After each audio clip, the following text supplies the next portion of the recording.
Alhamdulillah, alhamdulillahi rabbil alamin, alladhi yadhkuru man dhakarah wa yashkuru man syakarah, wa huwa alladhi birra'ubur rahim. Ashhadu an la ilaha illallah wahdahu la syarika lah, wa ashhadu anna Muhammadan abduhu wa rasuluh, sayyidud dzakirin wa imamus sabirin. Allahumma adim salawatika fi kulli nafsin ala abdika wa habibika al-amin sayyidina wa maulana Muhammad sallallahu alaihi wa alihi wa sahbihi wa sallam, wa ala alihi tahirin wa ashabihi ajma'in. Subhanaka la ilma lana illa ma 'allamtana innaka antal alimul hakim. Wala haula wala quwwata illa billahil aliyyil azim. Rabbi shrah li sadri wa yassir li amri wahlul 'uqdatam min lisani yafqahu qawli. Amma ba'd. Hadirin hadirat jamaah Majelis Darus Salihin, dimuliakan dan dirahmati oleh Allah Subhanahu wa taala.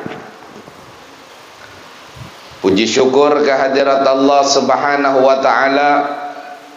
Ini malam Allah anugerahkan kita semua keberkahan. Allah anugerahkan kita semua waktu yang penuh kebaikan, perkumpulan yang insya Allah mendatangkan ampunan, perkumpulan yang insya Allah mendatangkan ridha Allah dan membahagiakan baginda Rasulullah. Majelis Ta'lim Darus Salihin yang alhamdulillah kita berkumpul di dalamnya setiap malam Jumat, menghidupkan malam daripada malam-malam yang penuh kebaikan dan keberkahan. Maka mudah-mudahan Allah Subhanahu wa taala menetapkan kepada kita semua keistiqamahan, kemudahan untuk beribadah pada setiap malam seperti ini. Amin Allahumma amin ya rabbal alamin. Dan mudah-mudahan Allah pun tidak melupakan yang mungkin saat ini keluarga kita tidak bisa hadir berkumpul di tempat seperti ini, yang mana Allah timpakan kesibukan, yang mana mungkin mereka masih jauh daripada hal demikian. Maka mudah-mudahan Allah bukakan hati mereka, terjauhkan daripada kelalaian. Amin Allahumma amin ya rabbal alamin. Tidak lupa pula kita berselawat dan salam untuk junjungan kita, untuk baginda Rasul, dan mudah-mudahan selawat dan salam selalu mengalir indah dari lisan-lisan para pecinta baginda Rasulullah, dari lisan-lisan para muhibbin, para pengikut, para pemuja Nabi kita Muhammad sallallahu alaihi wasallam. Dan mudah-mudahan itu kita semua. Amin ya rabbal alamin. Begitu pula kepada keluarga dan sahabat-sahabat beliau. Nawaina ta'allum wa ta'lim wa tadhakkura wa tadhkir wa naf'a wal intifa' wal ifadata wal istifadah wal hatha 'ala tamassuki bi kitabillah wa sunnati rasulih wa du'a ilal huda wa dalalata 'alal khair ibtigha wajhillah wa mardatihi wa qurbihi wa thawabihi subhanahu wa ta'ala. Qala Syekhul Musannif rahimahullahu ta'ala wa nafa'ana bihi wa bi'ulumihi bid-daraini amin radhiyallahu anna wa ankum ajmain. Al-Imam Hujjatul Islam Abu Hamid Muhammad bin Muhammad Al-Ghazali, mudah-mudahan Allah senantiasa meninggikan derajat beliau, meridhoi beliau, dan mudah-mudahan kita semua amin ya rabbal alamin. Melanjutkan daripada adab-adab di dalam berwudu. Sebelum berwudu disunnahkan, kata Imam Ghazali, sabda baginda Rasul sallallahu alaihi wasallam, umirtu bis-siwak hatta hasyitu ayyaktuba alayya. Aku selalu diperintahkan bersiwak, kata Nabi kita Muhammad, aku selalu disuruh, diperintahkan menggunakan siwak oleh Allah Subhanahu wa taala, sehingga aku khawatir, kata beliau, sehingganya aku takut akan diwajibkan atas diriku. Jadi Nabi itu sering diingatkan tentang siwak, sering dianjurkan untuk menggunakan siwak. Jadi Nabi khawatir, jangan-jangan ini siwak, jangan-jangan pakai siwak itu adalah suatu kewajiban. Kenapa? Karena bersiwak ini adalah sesuatu yang sangat-sangat dicintai, sesuatu perbuatan yang sangat-sangat dimuliakan.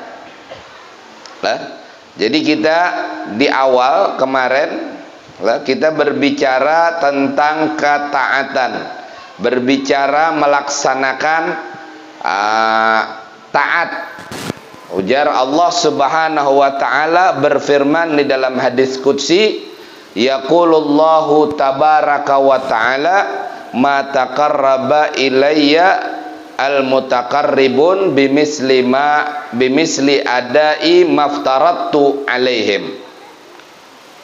Allah Subhanahu wa taala berfirman di dalam hadis qudsi, ujar Allah Subhanahu wa taala, tidaklah seorang hamba lebih sesuai, lebih pas mendekatkan dirinya kepadaku kecuali dengan sesuatu yang aku pardukan, yang aku wajibkan. Jadi ujar Allah Subhanahu wa taala, tidak ada yang paling pas, tidak ada yang paling sesuai, kecuali seorang hamba tersebut mengerjakan yang fardu untuk mendekatkan dirinya kepadaku. Jadi pian lah, insyaallah itu hari Ahad, jangan lupa ibu-ibu hadir di majelis Darus Sholihin, mengadakan peringatan maulid hari Ahad bola. Hari Ahad khusus muslimah, amun lalakian hendak hadir bakarudung, cuman janganlah. Insyaallah hari Ahad tempatnya di sini, Imbah Tengah Hari, yang insyaallah dihadiri oleh guru kita Al Habib Soleh Al Jufri dari kota Solo. Jadi insyaallah majelis Darus Sholihin di tempat ini, istri Kang Dede mengadakan peringatan maulid dengan harapan membahagiakan Nabi kita Muhammad sallallahu alaihi wasallam dengan banyaknya umatnya mengenali baginda Rasul, dengan banyaknya umatnya berusaha mengenal Nabi kita Muhammad sallallahu alaihi wasallam, dan pian niatakan hadir. Hari Ahad itu niat hadir, tujuan apa? Ingin berbahagia dengan Nabi kita Muhammad, ingin mengenal lebih jauh dengan Nabi kita Muhammad sallallahu alaihi wasallam. Itu hari Ahad. Jadi kalau nya hendak betakun, nih Habib Soleh misalkan hendak datang nih lah ke sini, kira-kira Habib Soleh ketujuh makan apa? Betakun lawan siapa pian? Amun betakun lawan Udin nang tukang kucik mek lah, itu luput. Amun betakun kabalnya lah, meknya itu pas. Tapi amun hendak betakun napa nang diketujuh ya Habib Soleh, kira-kira betakun lawan siapa? Paling pas, paling tepat ya lawan Habib Solehnya. Bib, pian kira-kira ketujuh makan apa? Oh, aku kambing, ujar Sidin lah. Kambing nasi mandi misalkan lah, itu. Ini pas. Kenapa? Betakun dengan yang bersangkutan langsung. Kedekatan kepada Allah, Allah bocorkan rahasianya. Kalau mau dekat denganku, tidak ada yang paling pas, tidak ada yang paling sesuai, kata Allah, kecuali si hamba mendekatkan diri kepadaku dengan yang aku wajibkan.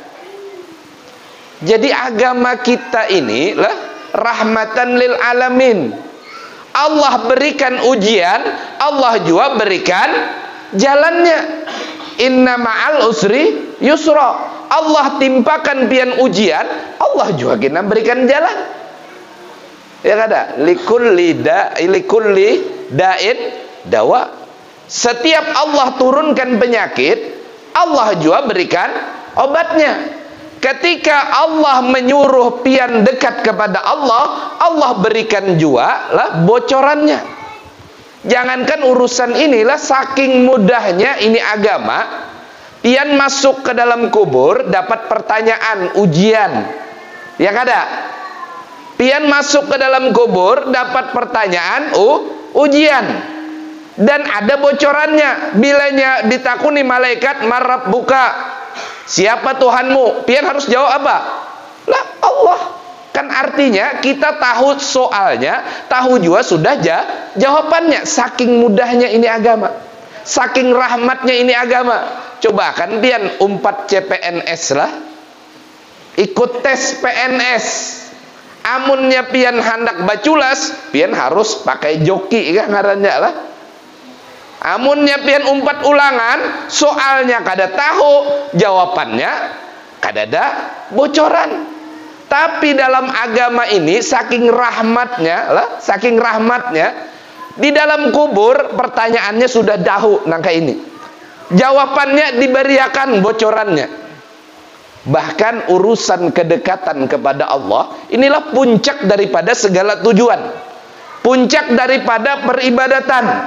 Puncak daripada segala apa yang paling penting di muka bumi. Ujar Allah apa? Kalau mau dekat denganku lah, tidak ada yang paling pas, tidak ada yang paling sesuai. Ini ujar Allah langsung. Kecuali mendekatkan diri kepadaku dengan yang wajib. Artinya kan ada jawabannya lah, diberikan bocoran. Wala yazalul abdu yataqarrabu ilayya bin nawafil hatta uhibbahu. Lalu ujar Allah Subhanahu wa taala di dalam hadis qudsi tersebut, dan senantiasa seorang hamba kita berataan mendekatkan diri kepada Allah dengan yang wajib, lalu ditambah dengan yang sunnah, hatta uhibbahu, sehingganya aku cinta kepada hamba tersebut. Nah ini beribadah lah. Artinya apa? Allah berikan bocoran. Pian kalau hendak menjadi orang yang dicintai oleh Allah, itu cuma dua kuncinya. Artinya apa dicintai oleh Allah? Kada lain, kada bukan jadi wali. Ini nang bercita-cita jadi wali lah di sini. Ada nang bercita-cita jadi wali lah. Ini bocorannya lah. Bocorannya cuma dua. Nang apa? Pian gawi nang wajib, pian gawi nang sunnah. Nah salah satu nang sunnah tadi bersiwak. Salah satu nang sunnah tadi adalah pakai siwak. Tidaklah seorang hamba, kata Allah, mendekatkan dirinya kepadaku, yang paling sesuai itu adalah dengan yang wajib. Dan senantiasa dia menambah dengan yang sunnah, sampai aku cinta kepada si hamba tersebut. Artinya, amun ada di tempat ini nang bercita-cita jadi wali lah, ulun hendak bang jadi wali guru kenapa? Amun orang minta banyu ni nyaman sedikit lah, meniup-niupnya aja lah. Ulun japai kan waras je lah. Nah, ini cita-cita bian lah. Bila ditakoni orang je lah, siapa nang manang pembakalan, kau jauh hari lah. Siapa nang manang caleg, ini kau ditakoni je lah. Fa idza ahbabtuhu kuntu sam'ahu alladhi yasma'u bihi. Dan ketika aku telah cinta kepada si hamba, ujar Allah di dalam hadis qudsi, maka pendengarannya yang mana ia mendengar dengan pendengaranku. Artinya kalau orang tuh sudah dicintai oleh Allah, kadang-kadang yang tertutup lagi. Pian begeretek di dalam hati lah, misalkan begeretek nih lah, handak kopi. Tapi salah satu nang tukang bagi kopi ini wali lah, misalkan handak kopi. Oh, si anu handak kopi, langsung aja menuju. Kenapa? Tidak ada yang tertutup. Kenapa? Karena pendengarannya adalah pendengaran Allah Subhanahu wa ta'ala. Yang mana penglihatannya, kata Allah pun, adalah penglihatanku. Ini siapa? Orang yang dicintai oleh Allah. Mau tahu pian amalannya? Ini kada perlu dirahasia-rahasiakan lah. Kalau ilmu rahasia lah, betetengah malaman, hanya dibahas. Nah, ini cara untuk menjadi ma'rifah, kita kada pakai rahasia-rahasiaan. Caranya cuma dua, pian gawi nang wajib, pian tambah lawan nang sunnah. Cuman dua ini ngalih luar biasa lah. Amunnya cuman sekali lah kada ada nilainya. Ini harus istiqomah. Nah, salah satunya apa? Pakai siwak tadi. Kerjakan yang wajib, kerjakan yang sunnah. Pian istiqomah menjaga yang wajib, lalu pian istiqomah dengan yang sunnah, hatta uhibbahu jar Allah. Sehingganya aku cinta kepada si hamba tersebut. Cuman kalau nyepian lah, kalau nyepian beribadah tujuannya hendak jadi wali. Nah, ini biasanya kada dapat jadi wali lah. Karena apa? Karena orang-orang yang jadi wali ini wa'budullah wala tusyriku bihi syai'a. Beribadahlah kepada Allah dan jangan mensekutukan Allah dengan segala sesuatu. Takutannya pian menduakan Allah dengan kewalian tadi. Kenapa pina cangkal bana hendak jadi wali? Bukan karena Allah lagi, hendak jadi wali.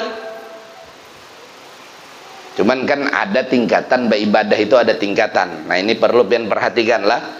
Kita ini beribadah ikhlaskah apa kada? Jadi tingkatan ikhlas itu ada tiga. Tingkatan ikhlas itu ada tiga. Yang pertama, ikhlasul awam atau ikhlasul abid. Yang pertama, ikhlasnya orang awam. Dikatakan ikhlas ini adalah ikhlas yang paling rendah, tapi sudah masuk ikhlas. Nah, perlu pian perhatikan, perlu kita perhatikan, syarat daripada suatu ibadah diterima oleh Allah, ayyaksida biha wajhallah. Tidak ada maksud dan tujuan kecuali hanya Allah, yaitu ikhlas murni. Artinya kalau pian beribadah supaya orang mencucuk pian, supaya orang memuji pian, supaya orang ini dan itu atas pian, maka ibadah pian dipastikan itu ibadah yang sah tapi tidak diterima oleh Allah. Karena di dalam kitab Sulamut Taufik, Al-Imam Abdullah bin Husain bin Tahir menjelaskan, salah satu syarat diterimanya suatu ibadah, ibadah apapun, tujuannya harus ikhlas semata-mata karena Allah. Tapi kalau ada nang lain, maka itu dikategorikan tidak akan diterima. Tapi misalkan kayak apa? Ulun beribadah, tapi ibadah ulun ini masih tujuannya Allah, tapi meminta nang lain. Ada nang kayak inilah. Pian sumbahyang kenapa? Ulun hendak masuk surga. Pian sumbahyang napa? Ulun hendak sugih. Rajin sembahyang dua supaya hendak sugih lah. Tapi pian masih meminta kepada Allah. Mudah-mudahan dengan berkat solat ini Allah jadikan ulun nangka ini nangka itu. Artinya apa? Masih tujuannya Allah tapi nang dibinta lain. Nang kaya itu juga lah. Pian kenapa sumbahyang? Karena ulun hendak masuk surga. Pian kenapa sumbahyang? Karena ulun kada wani lawan neraka. Bukankah surga dan neraka tadi bukan Allah, tapi bagian daripada janji Allah, daripada ancaman Allah. Maka inilah yang dinamakan ikhlasul awam, ikhlas yang paling rendah, ikhlasul abid. Seorang hamba berharap kepada tuannya ada imbalan, ada bayaran, ada nang dikehendaki. Nah, pian begawi misalkan lah, pian begawi. Begawi tadi ada upahnya. Amunnya gotong royong ada hakun cungul. Tapi bilanya ada upahnya, mau begawi. Nah ini ikhlas, lawan bosnya ikhlas. Kenapa? Pacangan dibayar. Nangka itu juga kita beribadah karena surga, karena takut neraka. Tetapi kita yakin itu surga dan neraka adalah bagian daripada janji dan ancaman Allah. Maka ini ikhlas yang paling rendah. Tapi bilanya di bawah nang ini, nah ini bukan ikhlas ngarannya. Kenapa? Supaya dicucuk orang, supaya disanjung orang. Ini parak ya, kalau musim caleg ini kita buka-bukaan aja lah. Nah kakak itu tuh memang terbiasa, tapi jangan pian mengomentari ini kita urusan orang-orang. Ini urusan kita menata hati, karena ini urusannya hati, bukan perbuatan. Kalaunya kita kelihatan mata kepala orang salah, kalau kita punya himmah dakwah, semangat dalam dakwah, kita tagur, kita ingatakan, tapi menagurnya dengan cara-cara nang santun, nang rahmat, nang kasih sayang. Tapi kalau urusan hati ini yang perlu kita tata hati kita. Nah, jadi kalau pian selain daripada itu, manusia nang pian tuju, manusia nang pian harapakan, maka pian bukan ikhlas ngarannya. Tapi kalaunya masih surga, neraka, lain sebagainya, tetap berharap Allah, ini ikhlas nang paling rendah.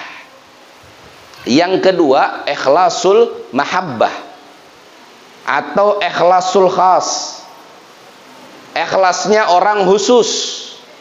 Ikhlasnya orang-orang yang menginginkan kedekatan, kecintaan kepada Allah.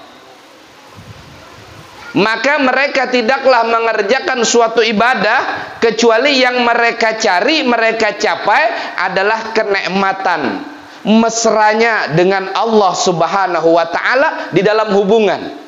Makanya jangan heran mereka kalau ibadah, kalau sholat, mereka merasakan begitu nikmat.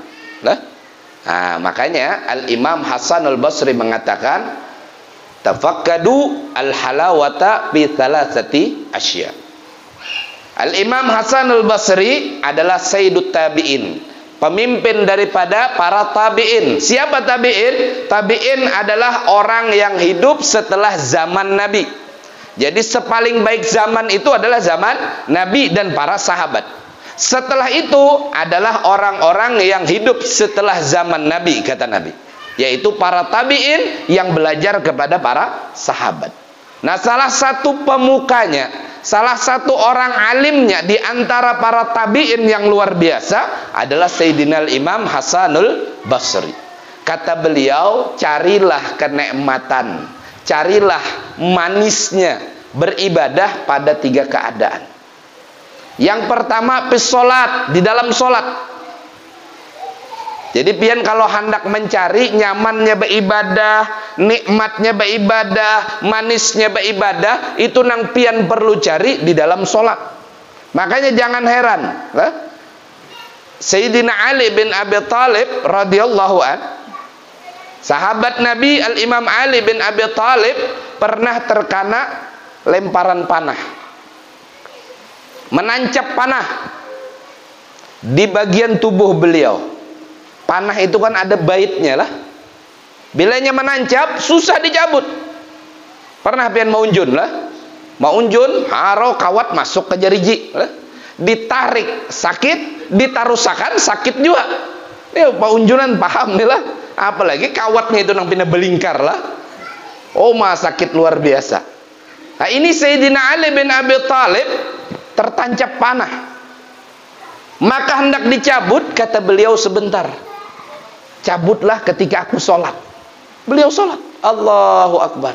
Ketika sholat dicabut, beliau terkejut pun tidak. Kenapa?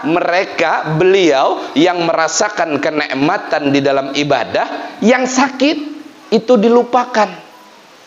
Ini Sayyidina Ali bin Abi Thalib. Kalau kita kada usah panah lah, kada usah kawat unjun, kasa suban kayu ulin aja, bilangan hendak ada sembahyang. Kenapa kada sembahyang? Bangkak batis sulun je lah. Ini kita lah. Kenapa? Rinyut-rinyut lah, rinyut-rinyut. Apalagi pian sawat tak cucuk panting lah. Tak cucuk panting pian, hati-hati. Nang mau unjun nih hati-hati lah, tak cucuk panting lah, rinyut-rinyut lah. Nang ketujuh mau unjun lah, kayaknya tuan rumah nih ketujuh mau unjun nih lah. Hati-hati kalau kena panting patin, apa ngarannya? Sumbilang, bah pian bisa samalaman gak ada guring itulah. Jangankan hendak sembahyang, guring aja kada kawa aja lah. Nah ini kenapa? Karena kita tidak punya kenikmatan di dalam ibadah tadi. Kayak apa caranya? Ya harus istiqomah, harus dijaga sholat kita. Maka yang pertama kata Imam Hasan al-Basri, cari di waktu sholat. Makanya banyak guru-guru kita itu, mereka senang sholat itu sampai berbanyak-banyak rakaatnya. Kenapa? Mencari kenikmatan di dalam ibadah tadi. Yang kedua, berzikir, di dalam zikir. Jadi kalau mau mencari kenikmatan ibadah itu dalam zikir. Makanya lah sering kita mendengar guru-guru kita kalau sudah memulai zikirnya dan ketika sudah berjalan zikir tersebut lupa segala-galanya. Ini merasakan nikmat lah, nyaman zikir, nyaman lain sebagainya. Dan yang terakhir qiraatul Quran, di dalam membaca Al-Quran. Tafaqadu al-halawata bi salasati asya. Carilah kenikmatan di dalam beribadah, manisnya beribadah di 3 keadaan. Di dalam sholat, di dalam zikir, di dalam membaca Al-Quran. Fa in wajadtum wa illa fa'lamu annal baba muglaqun. Kalau pian kada dapat di 3 keadaan tadi, maka pintu-pintu kenikmatan di dalam beribadah tertutup untuk pian. Akhirnya apa? Kada pernah kita merasakan nikmat ibadah, kada pernah merasakan nikmat. Nah, ini ikhlasul mahabbah. Makanya Nabi kita Muhammad sallallahu alaihi wasallam sering mengatakan, arehna biha ya Bilal. Wahai Bilal, beri kabar gembira. Kenapa?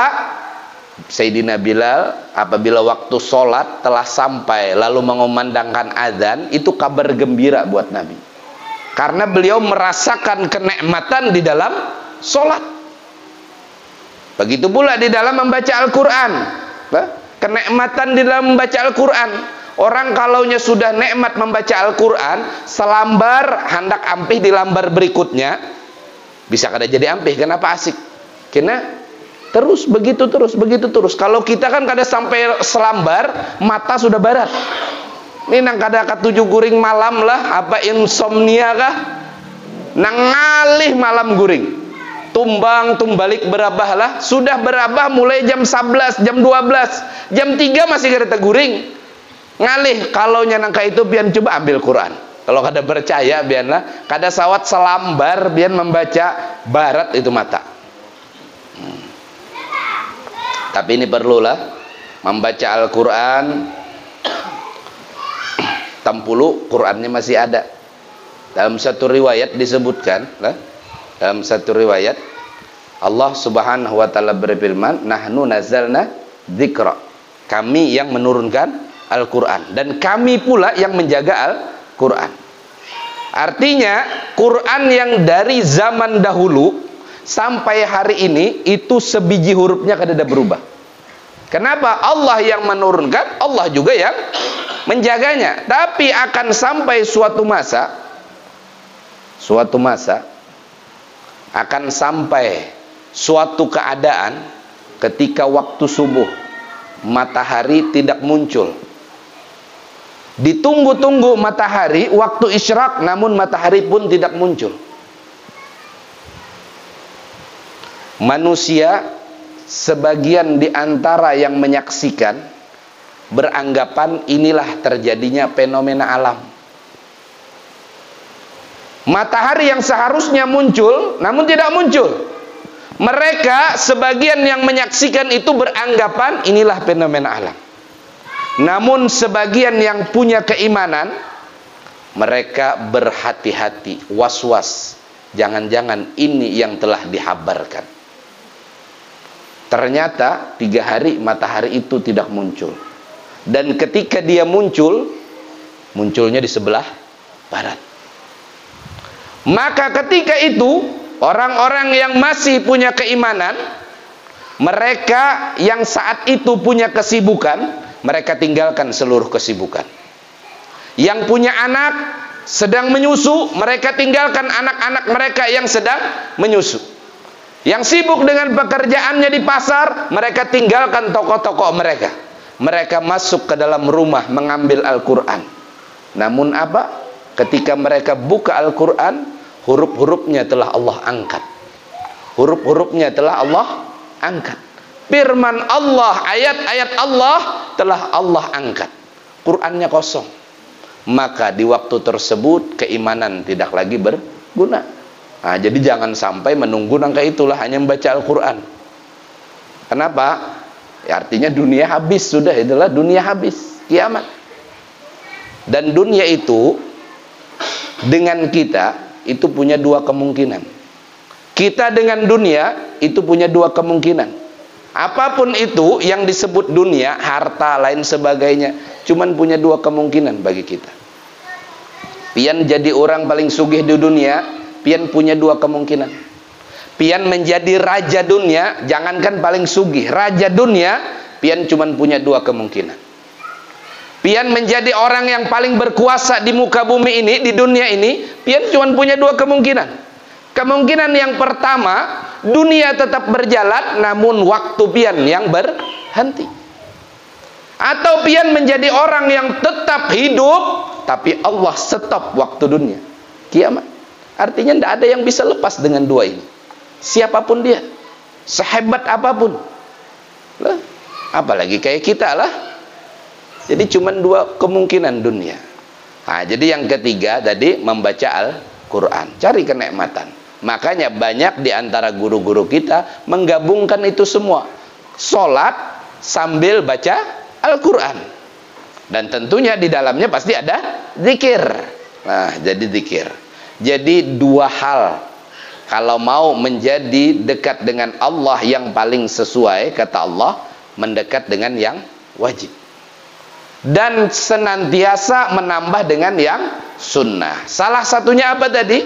Wa umirtu bisiwak, kata Nabi, hatta hasyitu ayyaktuba alayya. Aku diperintahkan pakai siwak sampai-sampai aku khawatir pakai siwak ini adalah suatu kewajiban. Maksudnya saking besarnya keutamaan. Maksudnya saking besarnya pahala orang yang pakai siwak. As-siwaku matharatun lil fami wa mardatun li rabbi wa maskhatatun lisyaitan. Siwak itu membersihkan mulut, mendatangkan ridha Allah, membuat benci syaitan. Orang yang sholat 2 rakaat pakai siwak, sholatun bisiwak afdal min sab'ina sholatan bila siwak. Pian sholat 2 rakaat, pian sholat satu sholat tersebut, tapi dimulai dengan siwak, maka jauh lebih afdal daripada 70 sholat tanpa siwak. Nah, ini gunanya sunnah lah. Artinya pian sekali sembahyang sunnah, tapi kadang mengerjakan suatu sunnah siwak misalkan, dibandingkan dengan 70 sholat tanpa pakai siwak, dibandingkan dengan satu sholat tapi pakai siwak, pakai sunnah, maka inilah yang kata Allah tadi, pian mendekat kepada Allah dengan yang wajib dan senantiasa mendekat dengan yang sunnah. Artinya apa? Pian 70 langkah lebih jauh kalau pakai sunnah, lebih utama daripada tanpa sunnah. Hatta uhibbahu, kata Allah, sehingganya aku cinta kepadanya. Nah, jadi jangan lupa pakai siwak lah, jangan lupa pakai siwak. Kemudian hendaklah engkau duduk menghadap kiblat di atas tempat yang sedikit tinggi supaya engkau tidak terkena percikan air, dan baca olehmu ketika itu akan doa Bismillahirrahmanirrahim, Rabbi a'udzubika min hamajatis syayatin wa a'udzubika Rabbi ayyahdurun. Dengan nama Allah yang maha pemurah lagi maha mengasihani, ya Allah, aku berlindung denganmu dari gangguan syaitan, dan aku berlindung denganmu daripada kehadiran mereka itu di sisiku. Nah, ini salah satu anjurannya. Apapun yang hendak digawi, jangankan urusan dunia, urusan ibadah saja kita minta perlindungan lawan Allah, apalagi urusan nang lain. Ini kan urusan menyembah lawan Allah, kita minta perlindungan dari gangguan syaitan, daripada digelincirkan niat kita yang tadinya ikhlas, akhirnya ada tujuan lain sebagainya. Nah, ini minta perlindungan. Apalagi urusan yang lain lah, urusan dunia, urusan lain. Karena niat kita bisa jadi diubah oleh setan. Ingat di awal lah bagaimana Imam Ghazali menjelaskan tentang maksud-maksud, tujuan-tujuan niat. Maka dari itu lah, memperbaharui niat itu adalah suatu kebaikan. Karena kita adalah orang-orang yang gampang berubah niat. Gampang berubah. Asalnya belum berisi apa-apa, kada singgawian. Kada ada bisi gawian, pengangguran. Habis di PHK misalkan lah, ulun barang aja ya Allah asal cukup makan genah dapat gawian, alhamdulillah. Pas dapat gawian, makan cukup, imbah itu kada lawas hendak pulang nang lain. Ya Allah, amun kawan ini nukar sapida bang, pulang imbah ini. Ini artinya bertambah keinginan lah. Bujur kada? Niat kita itu seperti itu kadang. Hari ini jauh-jauh hari sudah lah. Ibu-ibu misalkan hari Ahad nih hendak tulak nah. Hendak tulak peringatan Maulid. Kadang niatnya itu bisa aja berubah paparak jamnya sudah bisa aja. Mapina panas mengalak benar lah. Asa kulir benar ini hendak memasang maskara, masang foundation, pinanya luntur bang, ini panas nangka ini lah. Akhirnya berubah niat lain sebagainya. Nah ini kan makanya niat kita perlu diperbaharui. Niat kita harus ditajdid, harus dijaga niat-niat kita tadi. Nah termasuk juga menjaga daripada supaya setan tadi tidak menggelincirkan niat kita. Sebelum beribadah, sebelum berwudu khususnya, kita membaca doa Bismillahirrahmanirrahim. Rabbi a'udzubika min hamajatis syayatin wa a'udzubika rabbi ayyahdurun. Ini pun dibaca walaupun selain wudu. Ibadah-ibadah yang lain juga dianjurkan. Apa? Doa supaya minta perlindungan, dijaga daripada gangguan syaitan. Wallahu a'lam. Insyaallah mudah-mudahan Allah panjangkan umur kita barataan, memasuki bulan Maulid yang penuh kemuliaan, karena di sana dilahirkan Nabi kita yang diliputi kemuliaan. Maka mudah-mudahan kita berniat memasuki bulan Maulid sebagaimana niat salafun saleh di dalam memuliakan bulan Maulid, memuliakan baginda Rasul. Kita niat hadir untuk mengenang, untuk memuliakan, untuk mengenal Nabi kita Muhammad dimanapun di peringatan Maulid. Kita hadir duduk di majelis di sana, di peringatan Maulid di sana, kita ingin bersalawat kepada Nabi Muhammad. Kita ingin mengenal, kita ingin membaca sirah nabawiyah, kita ingin membaca, mengenal, mengetahui tentang Nabi kita Muhammad. Jadi apapun yang disampaikan oleh para penceramah kita, dari guru-guru kita, maka mudah-mudahan kita niatkan itu menambah pengetahuan kita terhadap Nabi Muhammad. Dan kita niatkan pula apa yang kita ketahui dari baginda Rasul, apa yang kita ketahui daripada akhlak baginda Rasul, apa yang kita ketahui daripada Sayyiduna Muhammad sallallahu alaihi wasallam, kita berusaha untuk mengamalkannya. Maka kita berniat dengan niat-niat yang baik di bulan Maulid ini, niat hadir Maulid, niat membaca Maulid, niat memuliakan Nabi, niat lain sebagainya sebagaimana niat daripada guru-guru kita. Maka mudah-mudahan kita memasuki Maulid, bulan Maulid dengan hati yang dipenuhi kerinduan, dan tidaklah keluar daripada bulan Maulid melainkan Allah penuhi hati kita dengan mahabbah kepada Nabi Muhammad, yang mana penuhnya hati kita dengan mahabbah tersebut menumpahkan dalam segala gerak-gerik kita, menumpahkan dalam segala perangai perilaku kita, yaitu perangai akhlak mulia, adab mulia baginda Rasul Muhammad sallallahu alaihi wasallam. Jadi mudah-mudahan kita niatkan dimanapun, siapapun yang mengadakan peringatan Maulid, yang mengadakan pembacaan Maulid, yang mengadakan pembacaan sirah sejarah Nabi kita Muhammad, maka mudah-mudahan kita diberikan kesempatan untuk duduk di sana untuk lebih mengenal Nabi kita Muhammad sallallahu alaihi wasallam. Ini lebarannya kita, ini hari kegembiraan kita, ini hari kemerdekaannya kita, yaitu bulan Maulid. Karena kita di bulan itu bisa banyak mendengar tentang Nabi kita Muhammad sallallahu alaihi wasallam. Ya akramal akramin, ya arhamar rahimin, ya mujibas sailin, walhamdulillah rabbil alamin. Salah khilaf mohon maaf, ucapan, perkataan yang mungkin menyinggung perasaan. Wabillahi taufiq wal hidayah wa ridha linayah. Assalamualaikum warahmatullahi wabarakatuh.